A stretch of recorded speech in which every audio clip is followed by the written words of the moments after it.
Reporting on the games you love by people who love to game. The MMO Reporter Network.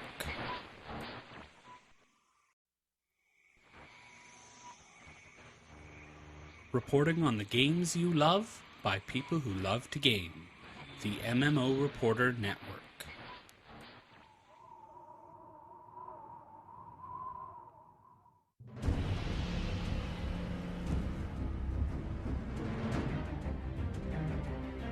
You're listening to Crowfall Reporter on the MMO Reporter Network, brought to you by Doghouse Systems. Choose your weapon with Doghouse Systems. And by Audible. Go to audiblepodcast.com/MMO Reporter to get your first month free.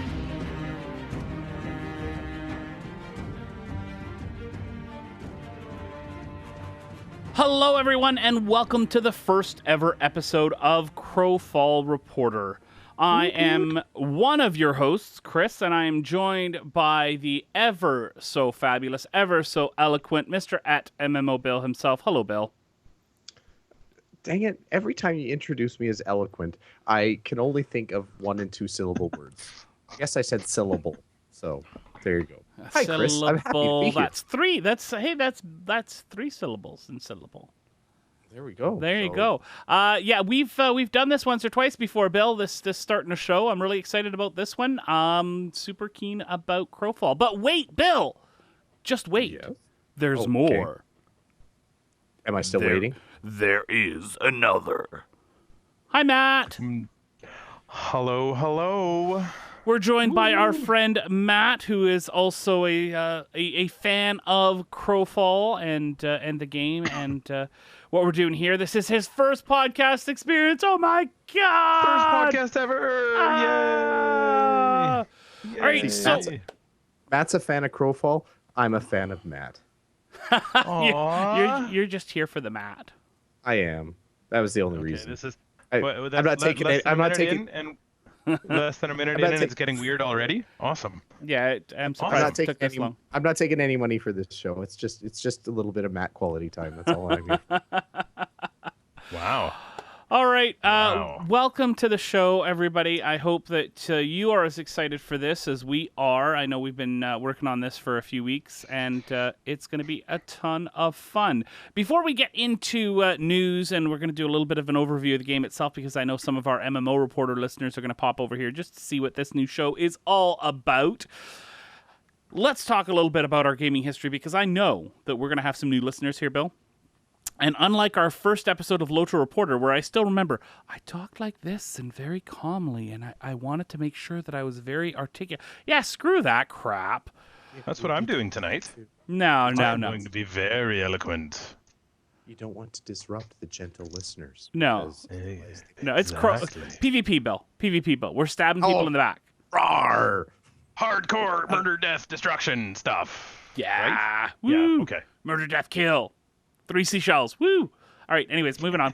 Yeah, I went there. All right, Bill, why don't you give us a little bit of a background on your gaming history, what you are all about? Sure, you could just tune into episode 1 of MMO Reporter. Oh, no, just kidding. MMO Reporter, Lotro Reporter, all these, yeah, anyways. There's more. Anyway, so my history starts way back in the early days of, I think we were playing MMOs like it was 1999. I started playing Asheron's Call as my first serious run there, and I played that for, well, on and off. I think it was probably for a good year and a half. That was my first experience, and it was crazy addictive. It was a relationship tester, we'll say. And I carried on from there. From Asheron's Call, I moved on to Dark Age of Camelot, and that was the one. And Chris and I played that for a little while together. I stuck with it, and Chris actually moved on to other games, which he's going to tell you about here. Yeah, sorry. Any minute now. But for those of you who didn't play Dark Age of Camelot, it was very much no matter what other people might say, it was pretty much a 50-50 split between being a realm versus realm kind of game. So it wasn't a PvP game so much as it was a Zerg versus Zerg versus Zerg game, but you still got to bash other people in the head, and it was fine. I was not so much a basher. I was a shoot them from as far away as possible and die painfully if they get anywhere close. So that was what I was good at, and also the PvP parts of that. What else? I did a little bit of I think from Dark Age of Camelot, the next major game that I jumped into would have been World of Warcraft, and I've had an off and on relationship with World of Warcraft forever. I've done a little bit of PvP in World of Warcraft, a little bit of battlegrounds and that kind of thing. I was very much PvE focused for the most part there. And what else? Oh, geez, I've dabbled in just about everything. I've done tons of Guild Wars 2. That's been my game of choice lately. I'd spent a lot of time in Lord of the Rings online. I never did the PvMP very much. My wife was actually the PvMPer, so believe that or not. So I tried it from time to time to maintain my marriage, and that seemed to work. But yeah. So that was kind of the history. The current is, like Chris said, playing a lot of Guild Wars 2. I'm in Elite Dangerous right now as well. Very occasionally hop into Star Wars: The Old Republic, even more occasionally Neverwinter, and there's a ton more in there. But I mean, this is not Bill's Gaming History Reporter. It's Crowfall Reporter. So That's right. I have not played Crowfall, which I believe is. That fits. Which we will do soon in a few months. Yeah. It's a problem in my life, and I'm hoping that someone can fix that. Yeah, we've got months to wait, though, Bill. Unfortunately. See, I don't like that attitude, Chris. You got to have the positive attitude. I'm positive we've got months to wait. It could happen tomorrow. It's technically possible. I don't actually think it's technically possible. But unlikely. From a quantum perspective, it's still an unknown. It could happen. It's possible and impossible. Sucked into an alternate reality, there could be a version of Crowfall that exists there already.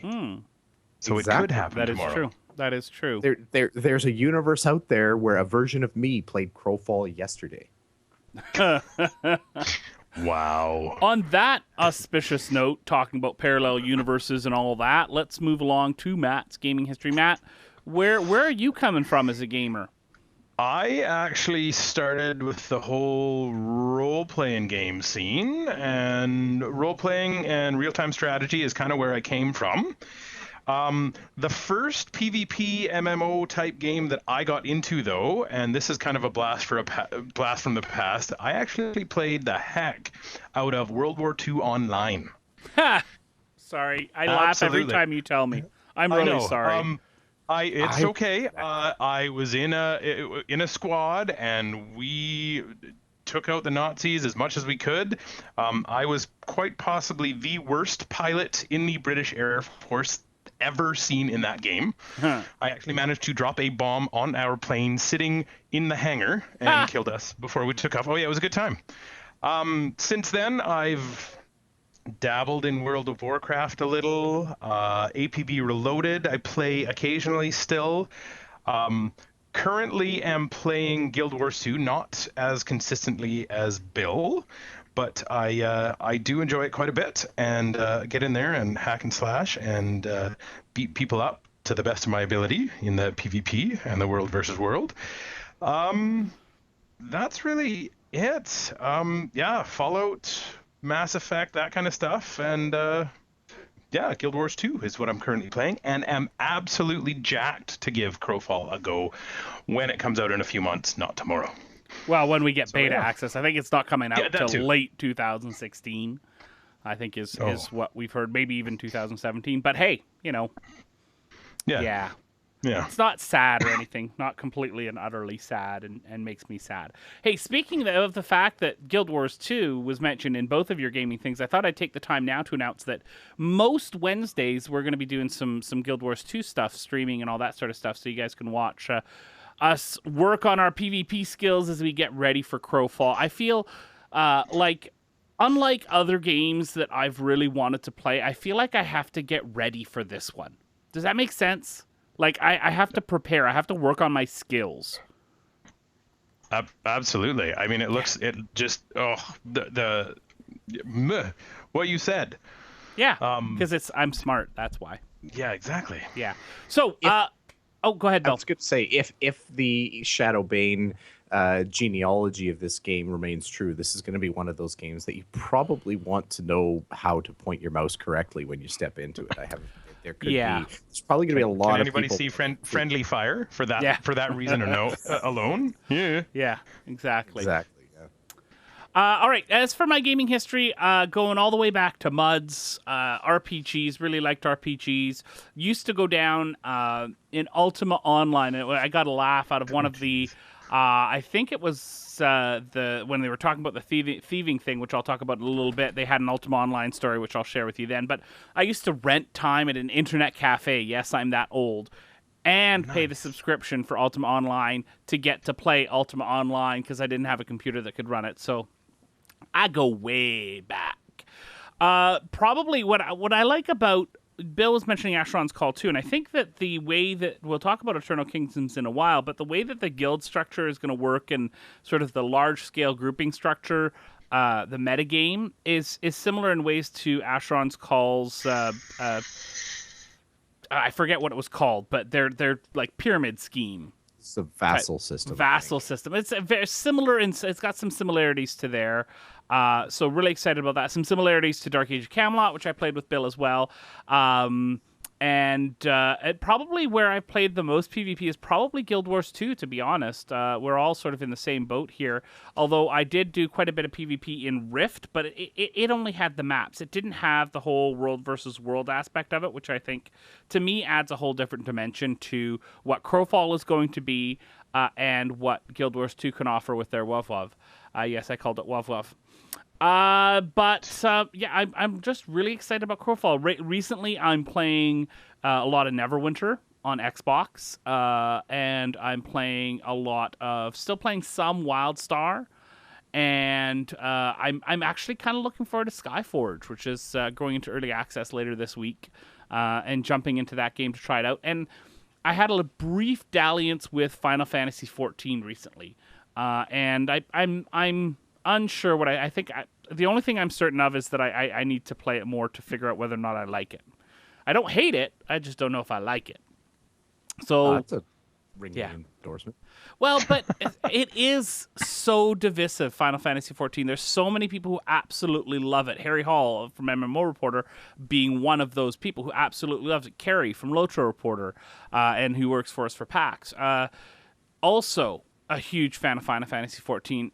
I get in there and I'm confused more than anything else because it is so different. And I know it's from Japan and those influences are permeate throughout the entire game, but just the simple way in which the game is structured is so different than the Western MMOs that I'm used to that it puts me off and I'm not in my comfort zone. And that's why I'm pushing through this, because I know that it's not about the game sucks. The game doesn't suck. I'm just not comfortable with it yet. Am I the problem or is the game the problem? That's what I have to play more to find out. Cool. That was a little bit more rantish than I think I wanted to go for. Angry. Yeah. Getting in that PvP mode now. Now you just have to stay angry for 2 years. Yeah, pretty much. All right, so let's move on to our first segment.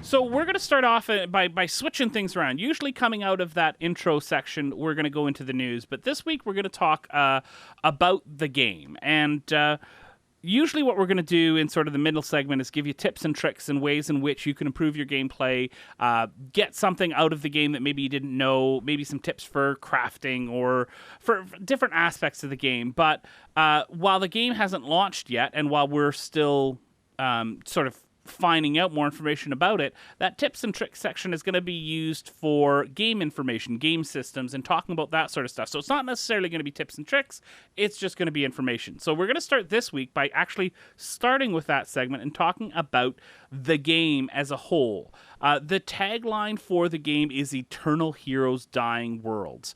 Your character is persistent, but the world, the campaigns are not.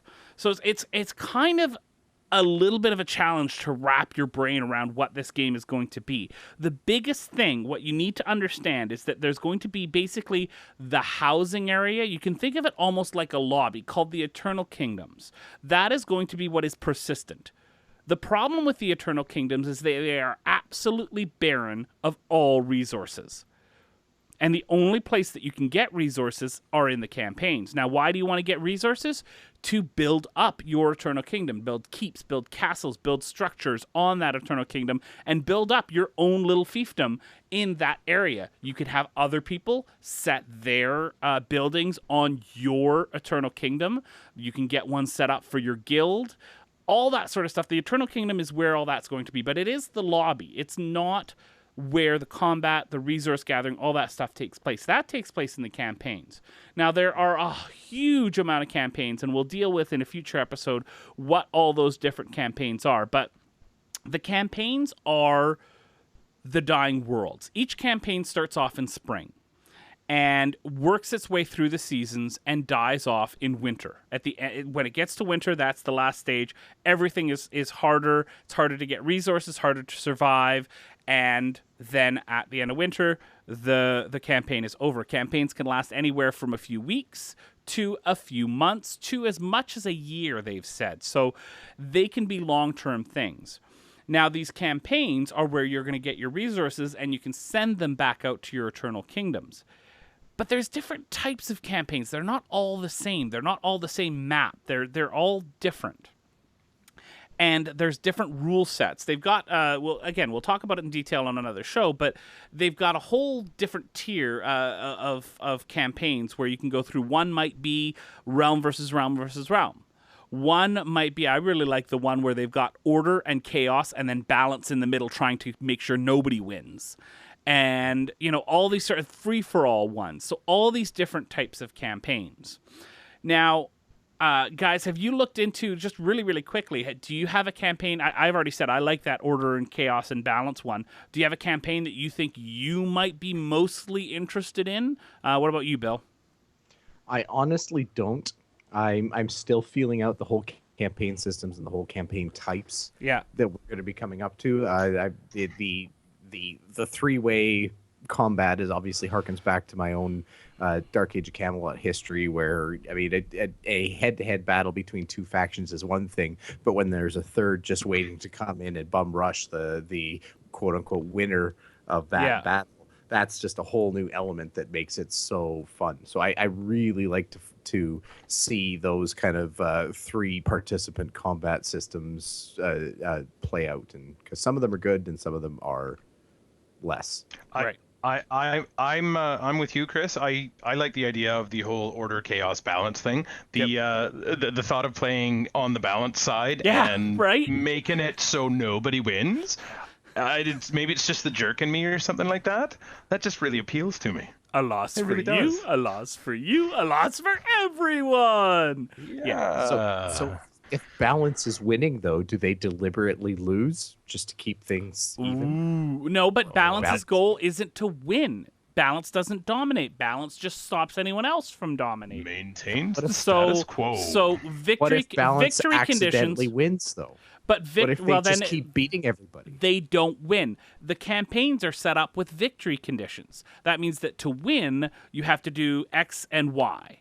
Well, Balance's victory conditions are going to be keeping order and chaos in that sort of balanced area. So sometimes they might help order. Sometimes they might help chaos just to keep that balance. So you're never going to know. And I think that's what I like, the complexity of that part of it.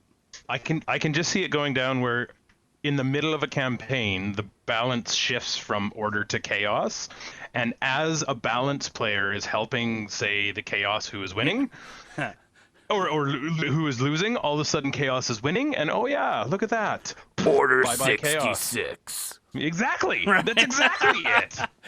That's totally what it is. Yeah, absolutely. That's fantastic. All right, so we'll talk more about campaigns on another show, and we can really dig deep into the different types. But that's sort of the idea. You go into the campaigns from your lobby, which is the persistent world. But it's so much more than just a lobby. Now, I sort of wanted to talk about like that. That's the kind of the lore history of the game and everything like that to explain the underlying mechanics. Now you have to kind of understand that Crowfall has got its roots in Shadowbane. Right. J. Todd Coulton, one of the founders of Crowfall, is that's his histories. He comes from Shadowbane. Now Shadowbane was a really interesting sandbox-based PvP focused with just a twist of PvE thrown in. It was the best PvP game you've never played. Exactly. Yeah. So it was. That's kind of where it comes from. Shadowbane. To be terribly honest, I'd never heard of it before I'd gotten into looking into the history of Crowfall and stuff like that. Don't feel bad. To be honest. It was one of those games that it shone in the development stages. It just seemed like the best idea ever, and I don't want to say it fell flat on its face, but it didn't do near as well as I think everybody had hoped it would. What wound up happening is because they had this persistent world, this sandbox, the balance of power really got set early in the game. You had some very powerful entities, very powerful guilds and that kind of thing that basically owned the game early on, and it was really hard for anyone to kind of bust in and make an impression in that game after that balance of power had been determined. So Crowfall is really, I think, in a lot of ways, the response to that, to say, hey, we had a really good game there. We had a lot of really good ideas, but we had this one game breaker and now they're fixing that by throwing in this as part of the core function of the game, just an automatic reset. You might own one map, but guess what? The next map, you have no advantage. Right. So that's really, really interesting. The other part of it, too, is being able to have an economy with shops and permanent housing in the Eternal Kingdom. Once you go in there, you fight, you do well in the campaigns, you send back your resources to the Eternal Kingdom, and then your Eternal Kingdom gets better. And I think that's where it's not necessarily going to be... It's going to be a quality of life betterment for people who are consistently winning, because when you go into campaigns, you're going to be dropped in there. It's going to be like a survival game. And that's all going to be based on the campaign rules. You could go in there completely naked, no armor, no nothing, no weapons, and have to start crafting everything and start from the absolute beginning. And that's where I really like the Four Seasons aspect, where it gets harder and harder and harder too, where you start out gathering and building and stuff like that, and then eventually it's make alliances or die, basically, in the campaign. So and basically it's the hunger, which is this evil force which is taking over that campaign world and mutating and corrupting all the beasts in the world as they go through the seasons to make it harder and harder. And that's kind of an interesting thing. We'll talk about that again. I think that's a really campaign discussion, talking about the hunger, but it's going to make it really, really interesting while you're in there. What do we think about the physics system and the destructible world and buildings? You're going to be able to, blow up a castle wall. Yeah. I mean, is that siege engines? Hopefully it works. Hopefully. You look at Guild Wars 2, which does have destructible hooks in buildings, right? There's parts in Guild Wars 2 where you can destroy buildings with siege engines, parts of buildings, but there's specific parts that then get rebuilt. Whereas the Crowfall world is built of voxels, which means they can blow everything up and they can destroy everything brick by brick, voxel by voxel. I mean, does this mean that someone could figure out how to dig underneath a castle wall? Probably. Right? Oh, that's that the whole Forge Master class. That's a brilliant idea, Chris. Yeah, thank you. I'm going to do that when we play. I'm totally doing that. Yeah, I know it's a burden. the cool thing about this is if they actually do deliver on a destructible world and really flexible environments that you can knock down, build up, repair, and make use of, is that it opens up so many doors for so many strategies. In one of the videos, they talked about attacking a building so that it would fall on your enemies instead of just attacking your enemies with this building that happens to be in your way. Talks about, like you said, like tunneling in for a siege instead of just banging on the door.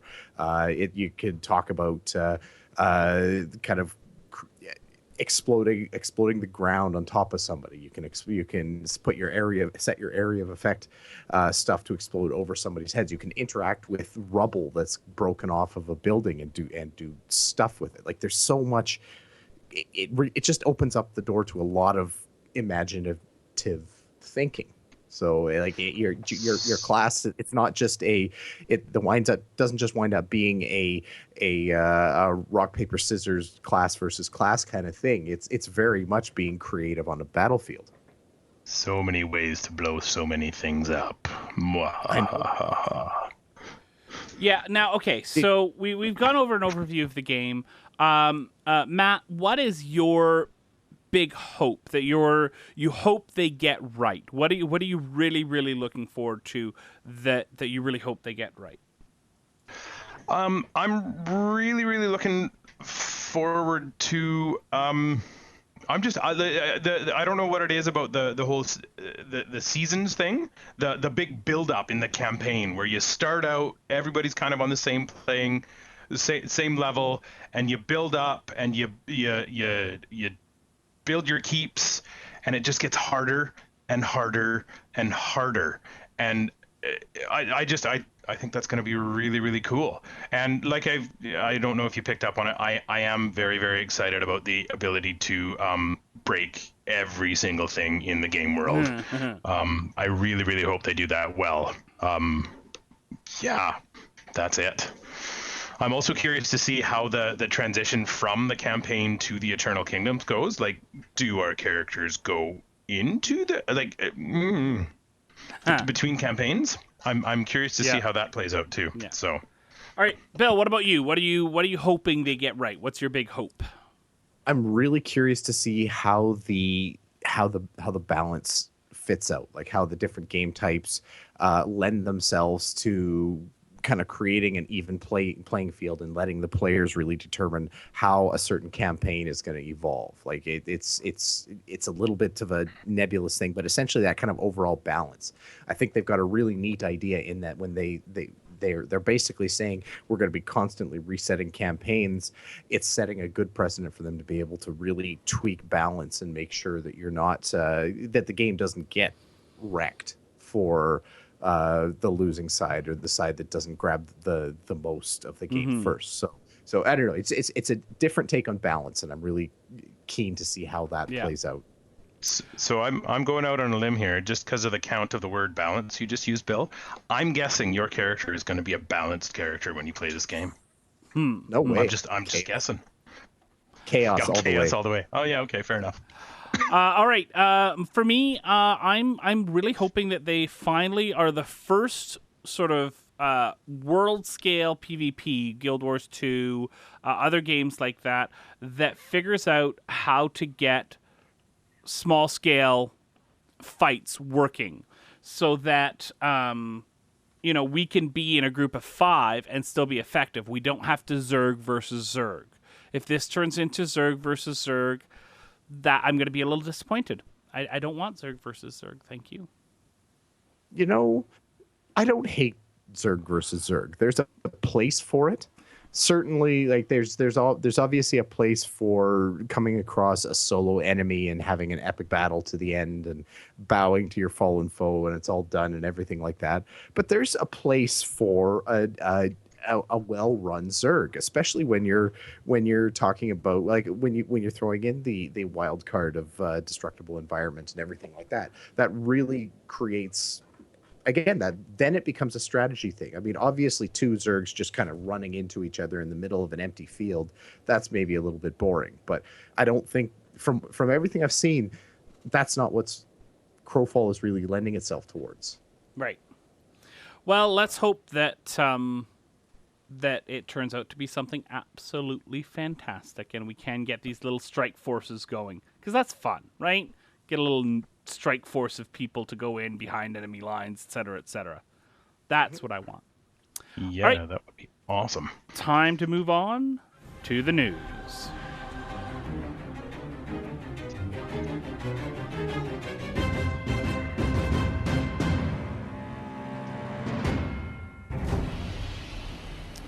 All right, we've got a whole bunch of news for you this week, of course, because we haven't ever talked about any news before. So we've picked some of the most recent stuff to talk about, the first of which being the post today on the Crowfall website. We'll have a link to it in the show notes if you want to see the whole thing, that talks about the Knight, its powers, and a little bit of its sort of UI elements that they're going to have in there.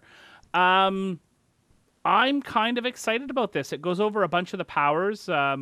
The shields. Okay, so the power bar goes over the powers that they have: shield lunge, shield slam, shield spin, onslaught of noble blood, chain attack. Those are all the powers. Each one of those does stuff a little bit differently. The lunge is like a leap. The shield slam, we'll talk about in just a minute. Shield spin, double attack, and a stun. Onslaught is kind of your big push one. Of noble blood is AoE, and then chain attack, of course, is your pull. Right here, get over here, sort of thing. And then the shield. I don't know if you mentioned it. The shield block also has. Eventually, they were talking about having the ability to shield your allies as well. Right. So that's sort of the big things. The attacks, you're going to have your right and your left click, so it's going to be somewhat actiony. Your left click is going to be your attack, etc., etc. But your active shield block, your right mouse button for the Knight, is going to be something that is going to provide additional defense and stability. So, because they've got physics in here, that means characters can be pushed around. So you need stability. Using your active shield block as a Knight means that you are more grounded. You provide defense, and then eventually, like you said, you can actually add defense to those standing behind you. So that's really, really cool. I know. I think that if they do that well, it'll be awesome. I can't wait to see that.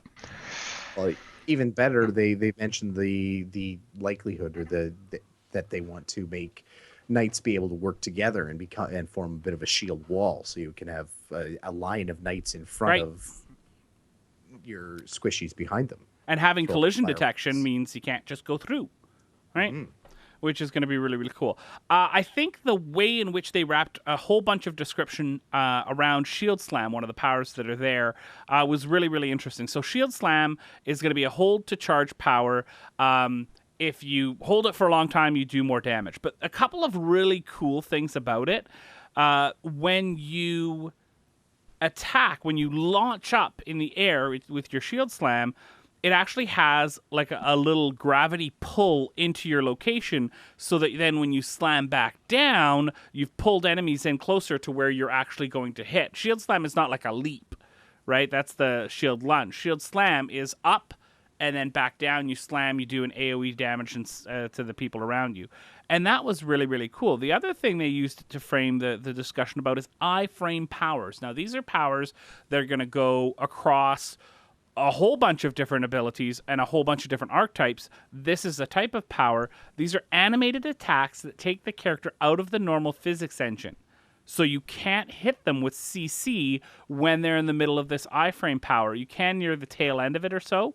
But these are sort of the big benchmark leap attacks. And they kind of mentioned that most character with these iframe powers, most of them are going to take the character in some sort of leap or jump or levitate or something like that. Incredibly high powered, sort of the big booms that everybody's going to have. And they also mentioned that they are not necessarily going to put them in all of the archetypes. Yeah. Too. It'll only be a select few. Right. Yeah. So, and it's not a get out a CC button either too, because the actions are going to be short, and basically the idea is that CC is not necessarily going to interrupt your iframe, but it's not an escape from crowd control. Exactly. So it's just while you're using it, you can't they can't do some sort of physics effect that's going to knock you out of the air. As cool as it would be, you gotta, you've just spent the resources to get this attack, so they're gonna let you finish it. Mm-hmm. So which is awful nice of them. I'm really excited about the knight, and this is, this is very much the type of character that I would play anyway. But I'm really, really kind of excited. Oh, the other thing they talked about is you kind of link, and they talk about it in the combo, not in the combo, in the combat chats, which we'll talk about in a minute, but you can link your attacks together. So if you click on your main attack, and then when you're like 80% through, you click again, it'll actually go to another attack because you're comboing together, and then your third one, you got another bigger attack. So if you time stuff right, you're actually going to get these linked combo attacks, which is really cool. Yeah.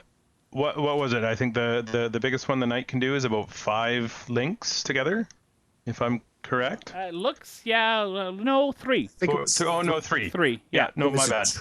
It was a tree of 5 total abilities, but after your first attack, you could tree off in 2 different directions. So one winds up being a big fat knockback, and the other winds up being an area of effect bleed attack. They attributed a lot of those combo systems, if you're looking for the inspiration, from the way the combo system works in DC Universe. Mm-hmm. That's their inspiration for this, but obviously they're making it better. Yeah. So overall, I mean, lots of great stuff about the knight. I'm really getting quite excited about it. I always like tanks. I'm quite a tanky type of guy.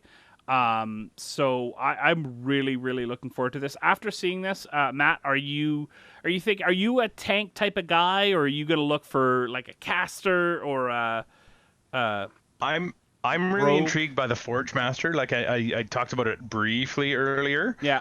But now that I've kind of seen all the powers and the goodies that the knight's going to do, I'm definitely interested. The only problem I have with me being a tank is I just turn into a meat shield. And I just basically, I'm not the best tank. I tend to get smacked down pretty good. Huh. So I am showing, for those of you watching live or for you watching on YouTube, some animation too of what the knight can do.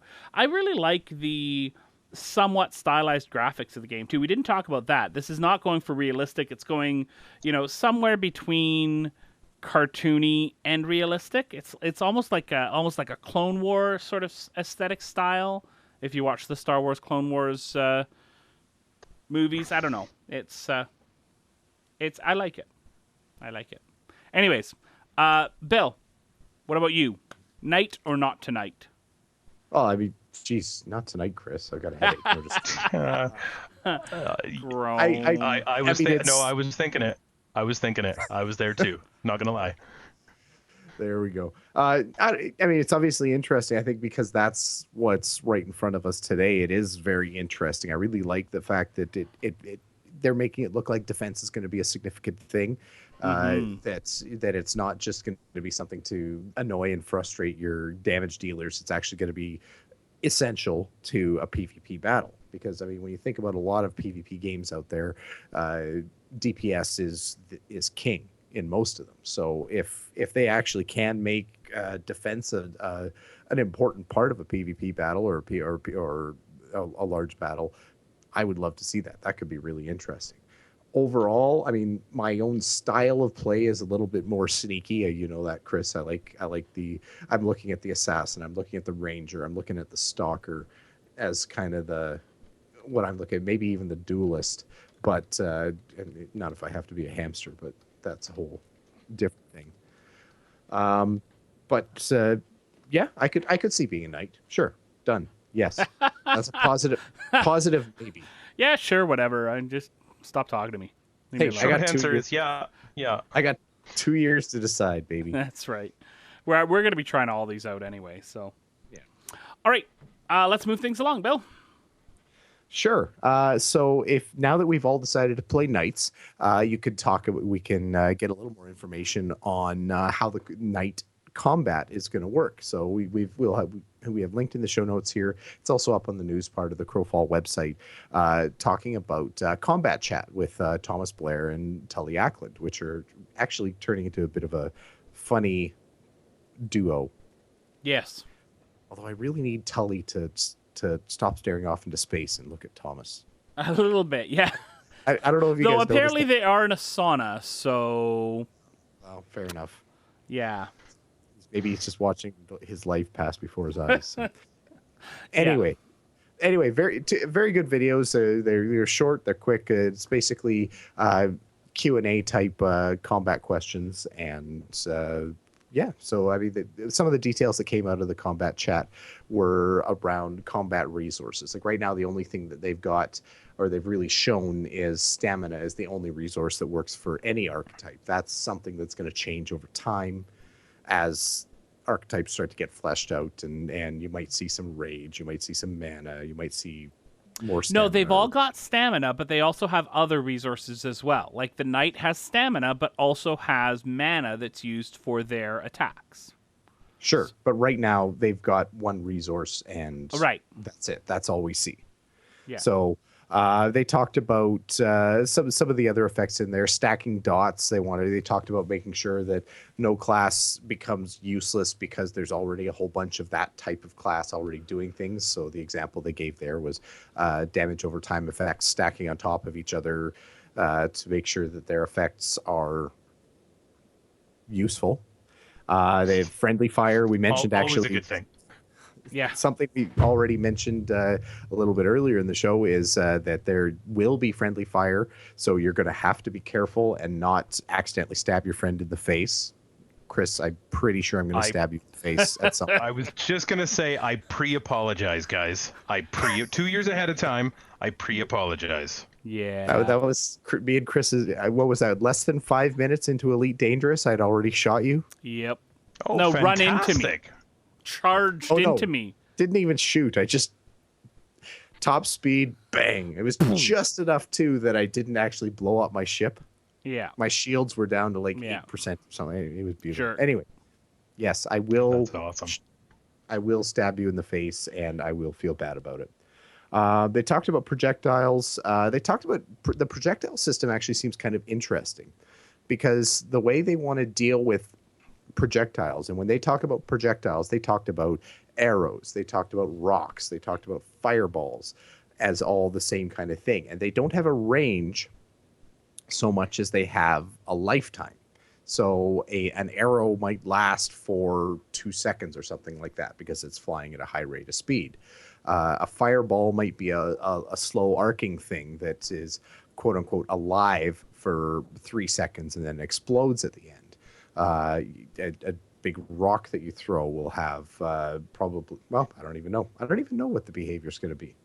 We need to play the game really to find out. But anyway, so what you're measuring the effectiveness of your projectile in terms of time instead of how far an arrow goes. An arrow doesn't go 300 feet. It goes 2 seconds.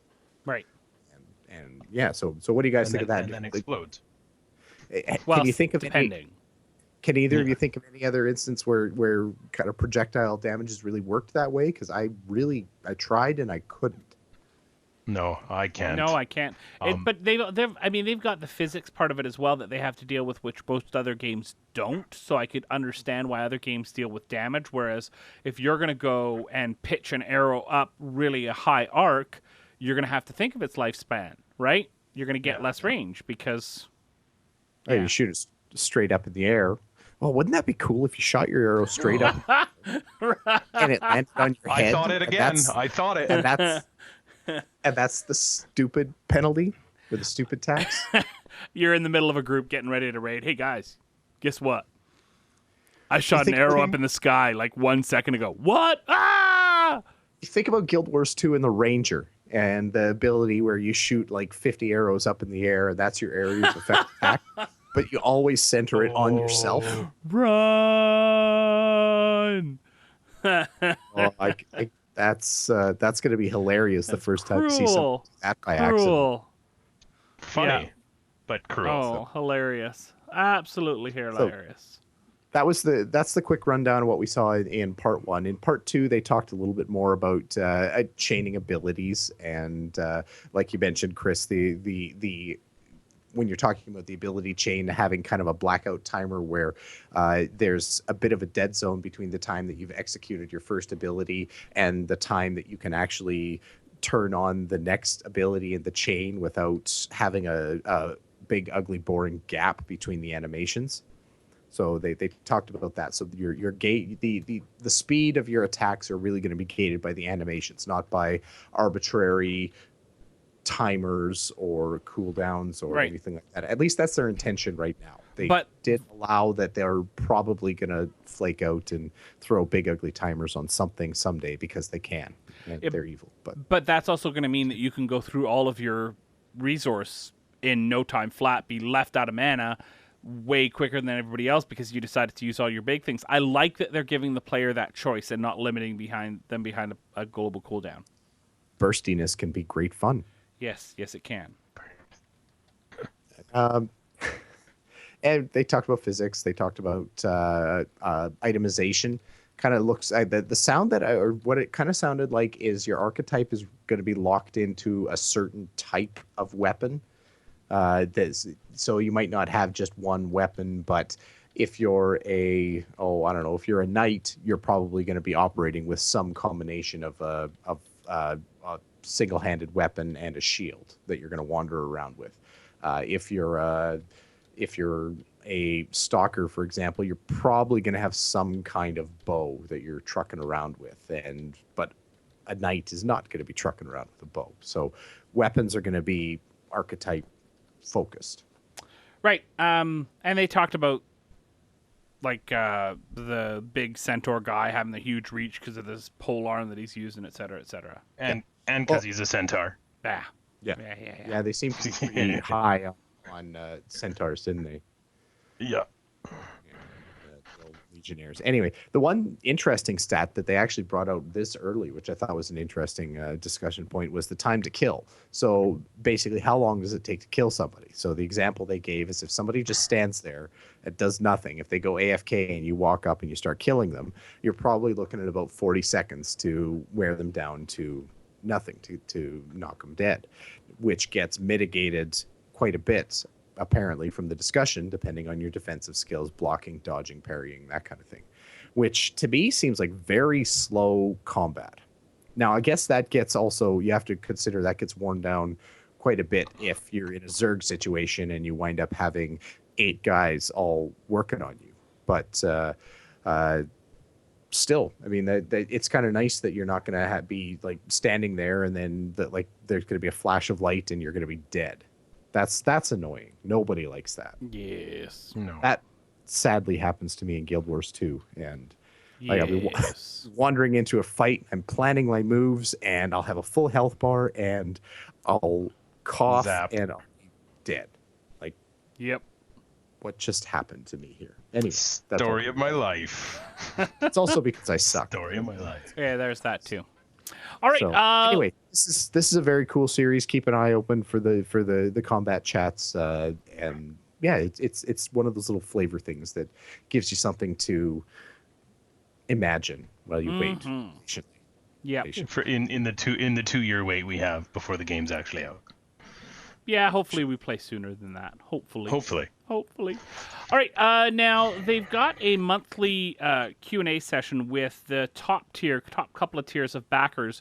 They allow these backers to ask them questions, and then they release videos of their answers to these questions. So we'll have a link to the entire video in our show notes, but we've each picked one question that we liked and have decided to talk about it here. So my first question is, the question I picked was, have you planned any sort of thief-type discipline that you can actually steal from player inventories? Maybe in the Dregs only, which is a type of campaign which is like free-for-all. And their answer was, if there is pickpocketing, thieving, it will be in the Dregs, most likely. No specific plans built yet, although they want to, either through archetypes or disciplines. We'll talk about disciplines in a different way. They're sort of basically ways you can train your character. I like this idea. It's really cool for the stealth-based classes to be able to get something out of other players. It depends on how far they go with it. You don't want them to be able to take your best favorite weapon from your hand, and then you're stuck without a weapon. But it was really cool because Gordon Walton talked about being in UO and stealing, like waiting outside Keys. of players' houses and stealing their house key as they left the house, and then going in and robbing them blind. So that was kind of cool. I don't know if you'll be able to do that with the Eternal Kingdom, but I thought that was really interesting. Bill, you're stabby. Is this something you want to see in the game? I don't know, because I mean, yes, as playing somebody who would be the stealer is obviously really appealing, and I'd love to be able to just get a little bit of a bonus stuff just for being sneaky would be a fantastic ability to have in there. That said, it seems like such a trolly way to live or to play, and I could just see the hate and the rage for anybody who's got that ability baked into them, as just being one of those things that people see as a completely unfair advantage that other archetypes don't have the equivalent of. Yeah. See, and for me, maybe it's just the jerk that I am a little bit. I absolutely agree with what you said, Bill, but it goes back to the whole balance switching sides thing. Yeah, the ability to kind of go sneak up, and yes, I agree, taking somebody's best superist sword would stink. But just to be, I occasionally do like to be that troll type person and just go, ding, yeah, that's mine now. Troll. Occasionally, not all the time. Now when I'm hungry or something like that. Yeah, that's it. The trick in going back to Asheron's Call, like one of the mechanics you kind of had to do, and you actually had to do it in Dark Age of Camelot too, now that I think about it. There was a bit of a trick in that there was value in carrying around high value garbage. So a weapon that's worth a ton of money that you would never use, or a trinket that's not worth wearing but is worth a ton of gold or something like that, for this exact purpose, to defend yourself, not against actual pickpocketing, but if somebody comes along and kills you, like me. The mechanic is that you lost a certain amount of your gear that just sits there. Right. So, or that it goes away, and you don't want to lose something valuable like your weapon or your armor or anything like that. So you have to have that insurance that you're basically carrying around. I thought that was kind of an interesting mechanic, because if you died once, that meant you had to try to go out and get back your insurance, and you were really vulnerable then because you were at risk of losing something interesting. Yeah, I cared about. Yeah. All right, Matt, your question. Oh, sorry, Bill. I thought you were done. I was just going to say, if it's balanced like that, then I could see it being worthwhile. It would be really weird to be able to steal just anything. Anything. Okay. I totally agree, honestly. I'm not that much of a troll, honest.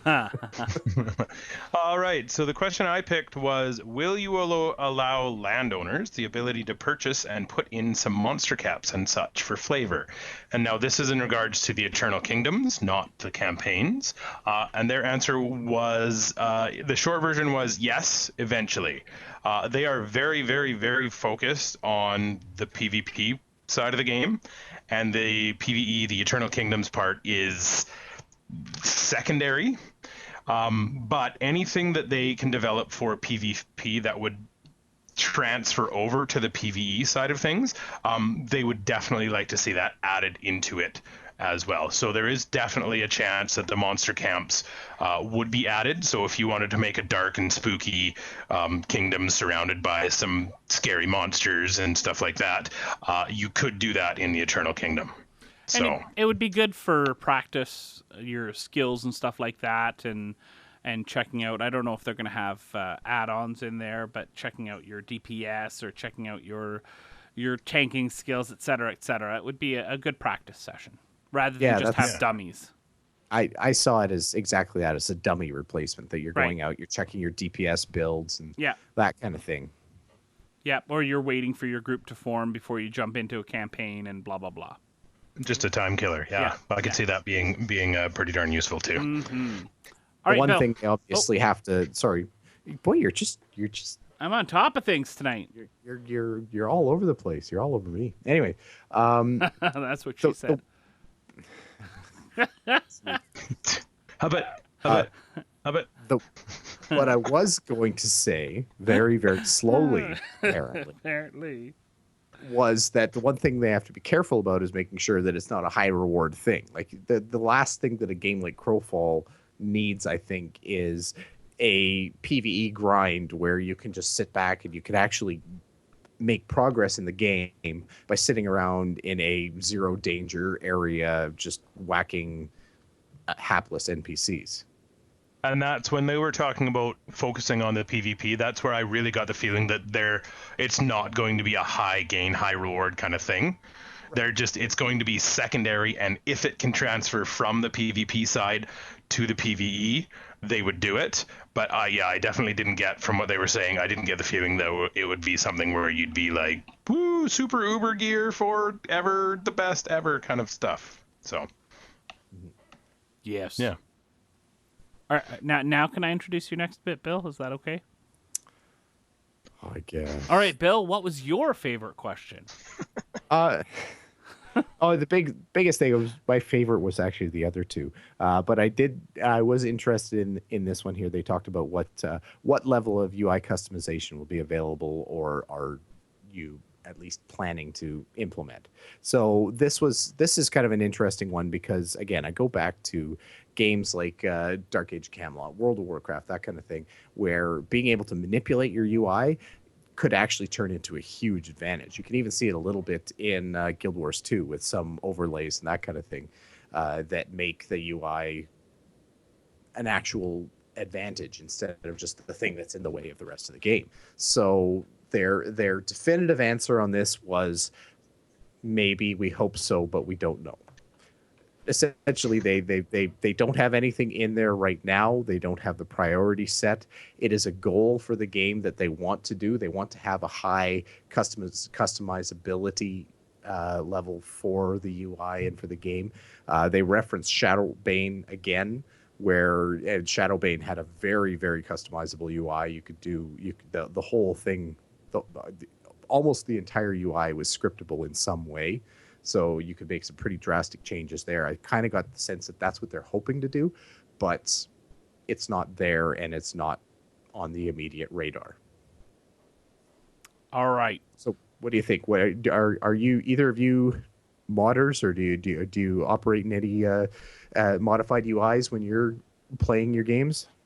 I think it's probably going to surprise many. I run a completely clean WoW install. I don't put any add-ons on there most of the time. Same. I know. Just so you know. I just started adding in Warlords of Draenor. I added a manager for my my housing plot there. My whatchamacallit. Yeah, that's it. What about you, Matt? I am a plain vanilla guy myself. I don't tend to mod at all. So I don't know. Maybe this will be the one that I start mucking about with things. It's worth looking into. I think it should be. Yeah.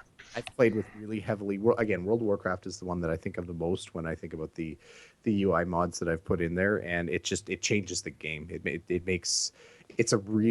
It's almost cheating, because it's a really easy way, or it's a potentially powerful way to smooth over serious flaws in game design. And when you look at a game that you're probably going to be playing in beta for looks like a significant amount of time, you might want to be able to tweak that UI a bit. Yeah, I will probably. I had some add-ons for Rift, not very many though, and WildStar had a couple, but again, not very many. All right, let's move things along to our community segment.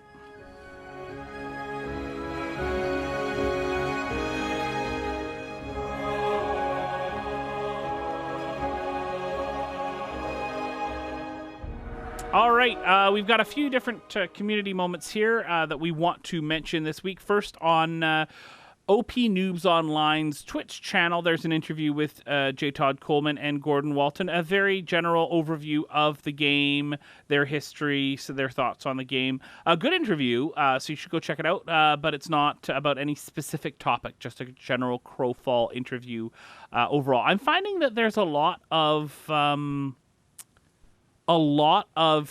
content coverage, etc., that don't have sites. A lot of it's just through Twitch. And I thought that's really interesting. 2 of our community things here. Bill, do you use very many wikis when you play games? Guild Wars 2 wiki is something that I live and die by. I used to love the old WoW wiki as well, not necessarily for learning how to play the game or looking up information about the game, but just lore. I lived the only reason I know World of Warcraft lore is because of WoW wiki. So short answer is. What about you, Matt? Are you a wiki-aholic? I do tend to use the wikis a bit. I'm not going to lie. There have been points in Guild Wars 2 where I have been trying to figure out a recipe, and I have gone digging for said recipe in the wiki and stuff like that. I don't do it often, but same sort of thing, the backstory, the lore. I'm definitely interested by all that as well. So it's, when you got some time to kill, it's fun to go digging and seeing what you can find about the game you love and play. So. Cool. Well, there is now a Crowfall Wiki at crowfallwiki.com for all of you to check out and maybe help contribute and make it a great site. I've found, as I've watched many, many games launch, and I'm sure you guys find the same thing, the bigger the community, the more the community involvement, the better the community in-game ends up being. So highly recommend that you go check that out, crowfallwiki.com. Now, have either of you had a chance to watch Crowns and Crows yet? At all? I have not. I will be doing so, though. Bill? I watched a bit. I haven't gone through a whole episode yet, but I've watched 5-10 minute snippets here. They're very good. Mm-hmm. It's a really fantastic podcast. If you want to go check it out at twitch.tv/Crowns and Crows. They tend to record live on Tuesdays at 8:30 Eastern. And they're also at Crowns and Crows, I believe. So you can go check that out there. If you've got any community sites or anything like that that you'd like us to share, please let us know. Matt, can you let people know how they can contact us if they want to do so? Absolutely. You can go to our website at mmoreporter.com and navigate through that. Our email is crowfall@mmoreporter.com. Send us a message. Tell us what you think about what we're doing here tonight and any tips and tricks or anything you're excited about in the game. Also on Twitter, we are at Crowfall Podcast. Send us a message and let us know again what you think. And then if you want to get in touch with Chris specifically, you can get him at Almazar on Twitter. Bill is at MMOBill, and I am at MMOMatty. We also have a YouTube channel where you can catch all of our various MMO Reporter network shows at youtube.com/MMO Reporter Network. And then also we have a Facebook page, facebook.com/MMO Reporter. Send us messages. Tell us how much you love us. Oh, awesome. Yeah. Awesome. Thanks, guys, for a fantastic first show. I really enjoyed myself. Bill, it was an absolute pleasure recording with you once again. Thank you so much. It was an absolute pleasure recording with me. I agree. Yeah, your modesty is really what makes it so outstanding. That's what it is. That's what we know. That's what we love about Bill. Yeah. I'm really more modest than just about anybody out there. Right. Your excellence is only exceeded by your modesty. Matt, great job on your first show. It was an absolute pleasure. It was tons of fun. Thank you. I don't think I screwed up anything too terribly bad. You didn't screw up anything hopefully at all. You'll have me back again. We'll consider it. We'll consider All it. right. Unless we get All Steve. Right. But Steve's a jerk, so. Oh, good. So there's a chance. Yeah. There's an outside chance I might be back. Perfect. All right. Perfect. Thanks, everyone, for listening to the show live or for downloading the show. We hope that you enjoyed our first episode here, and we hope that you download the next one, which we're going to try to do probably bi-weekly or so shows as the news warrants, getting some new shows out. Thanks a lot for watching and listening. We hope that you watch or listen again next week, but most importantly, we can't wait to see you in game.